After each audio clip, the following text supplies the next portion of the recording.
Dạ bong nhiều xu Xu và bong xóm anh nhà score chung không bạn. បាទ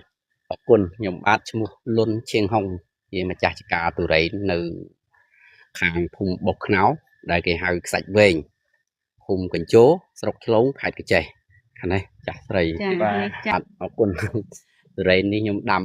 2ហត្តាកន្លះហើយមានចំនួនដើមនោះ400ដើមបាទ400ដើម យើងប្រមូលផលអីបានរយៈពេលប្រហែលឆ្នាំដែរ បាទដូចចាក់តែញ៉ាដើមធំៗនេះខ្ញុំប្រមូលផល 9 ឆ្នាំហើយ 4ឆ្នាំហើយខ្ញុំប្រមូលផលបាន4ឆ្នាំហើយ បាទ 4ឆ្នាំហើយបាទហើយនឹងមានដើមតូចៗ300ដើមនោះប្រមូលផលបាន2ឆ្នាំហ្នឹងបាទទុរេនយើងទុរេនស្រុកខ្មែរ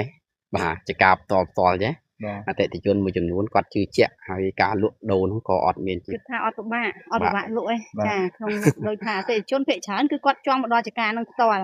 ចាចង់មកដល់ចការចង់មកមើលចការតើយើងទុរេនយើងផ្ទាល់មែនអត់អីមែនអត់ហ្នឹងឥឡូវភាគច្រើនអតិថិជនគឺស្គាល់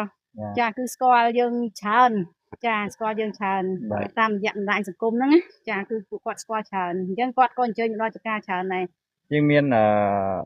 អតិថិជនដែលកំងតាមទូរស័ព្ទអីឬ ចាមានតាមទូរស័ព្ទចាតាមបណ្ដាខេត្តផ្សេងក៏មានដែរដូចជាទៅទីក្រុងភ្នំពេញក៏មានឬតាមបណ្ដាខេត្តគ្រប់ខេត្តទាំងអស់ចាគឺយើងមានផ្ញើបាន25ខេត្តក្រុងហ្នឹងផ្ញើបានទាំងអស់ចា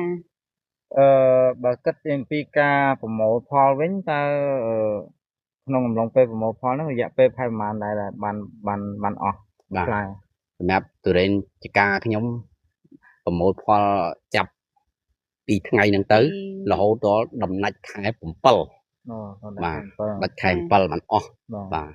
ព្រោះទុរេនវាមានផ្កាច្រើនវគ្គមាន1វគ្គ2វគ្គ3វគ្គអីចឹងណា ប៉ុន្តែគាត់ដល់ចុងរដូវហ្នឹងគឺនៅតិចតួចទេចានៅតិចតួចទេ អញ្ចឹងឥឡូវនេះ ពេញប្រមូលផលហ្នឹងគឺពីដើមខែ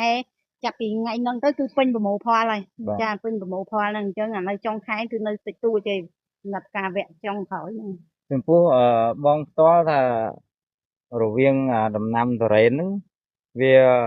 ជាដំណាំមួយដែលពិបាកនៅក្នុងការថែទាំជាងដំណាំអីផ្សេងទៀតដែរអត់ បាទពិបាកប៉ុន្តែបើសិនជាយើងយល់ពីវាទៅធម្មតាណាធម្មតាដោយសារមានការជួយជ្រោមជ្រែងពីមិត្តភ័ក្តិផងពីខាងក្រុមហ៊ុនមួយចំនួនផងហើយពីខាងអ្នកដែលស្គាល់គ្នាអីចឹងទៅសួរនាំទៅពីកាលពីយើងមិនទាន់មានអ្នកជួយមិត្តភ័ក្តិឬក៏អីចឹងទៅយើងមានអារម្មណ៍ភិតភ័យដល់ទៅពេលស្គាល់ទៅគេចេះតែប្រាប់ថាអញ្ចេះមួយទៅតាមតំណែងខ្លះទៅគឺដូចថាវាមិនជាអីប្រហែលនេះសំខាន់អានេះយើងធ្វើម៉េចឲ្យបានចិត្តចង់រាល់